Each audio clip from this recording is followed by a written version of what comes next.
Bismillahirrahmanirrahim. Kesimpulan macam-macam ilmu makhluk dalam bait Anwa'u ilmil hadis. Anwa'ul ilmil hadisi idraku mufradin tasawuran ulim wa darku nisbatin bitasdiqin usim. Taqaddimil awwala indal wad'i li'annahu muqaddamun bitab'i. Wan nadari mahtaja lit ta'ammuli wa aqtuhu huwa ad-daruriyul jali wa ma bihi ila tasawurin usil yud'a bi qaulin syarihin faltabtahil wa ma litasdiqin bihi tuwsila bi hujjatin yu'arafu 'indal uqala. Ilmu al-hadis atau ilmu makhluk terbagi dua. Satu, ilmu tasawur. Ilmu tasawur adalah memahami makna sebuah lafaz tanpa dikaitkan dengan lafaz yang lain. Misalnya, kita memahami makna kata gula, kata manis, kata merah, kata batu, dan lain sebagainya. Ilmu tasdiq adalah memahami bahwa telah terjadi hubungan nisbah di antara makna sebuah lafaz dengan makna lafaz lainnya. Misalnya kita mengetahui bahwa telah terjadi hubungan antara gula dengan manis, sehingga menjadi rangkaian kata gula itu manis. Telah terjadi hubungan antara bola dengan bulat, sehingga menjadi rangkaian kata bola itu bulat, dan lain sebagainya. Dalam contoh gula itu manis terkandung ilmu tasawur dan tasdiq.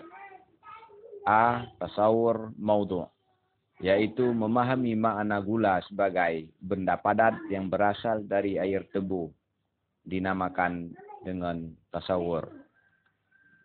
Kedua, tasawur mahmul, yaitu memahami makna manis sebagai rasa yang disukai semut. C.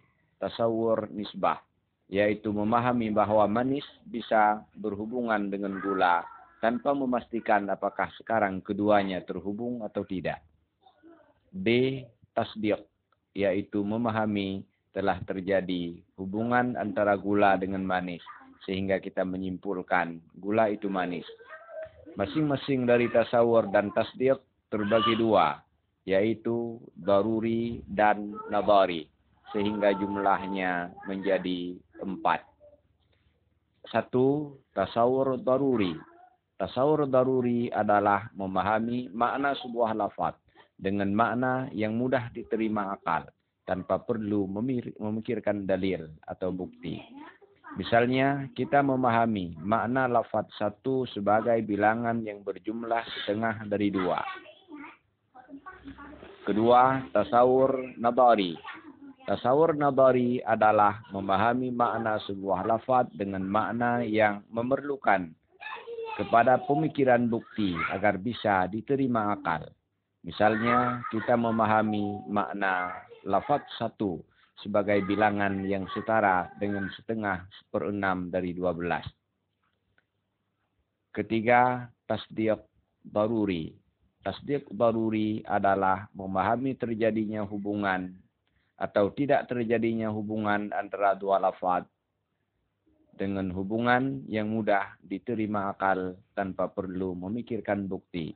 Misalnya, kita memahami telah terjadi hubungan antara 1 dengan setengah 2, sehingga menjadi rangkaian kata 1 itu setengah 2. Yang keempat, tasdiq nadari. Tasdiq nadari adalah memahami terjadinya hubungan atau tidak terjadinya hubungan antara dua lafaz yang sulit diterima akal kecuali setelah memikirkan bukti. Misalnya, kita memahami telah terjadi hubungan antara 1 dengan setengah 1/6 dari 12. Masing-masing dari tasawur dan tasdiq ada mabadi dan ada maqasidnya, sehingga jumlahnya jadi 4. 1. Mabadi tasawur adalah kuliah yang 5. 2. Mabadi tasdiq adalah qaulun syarih atau ta'rif.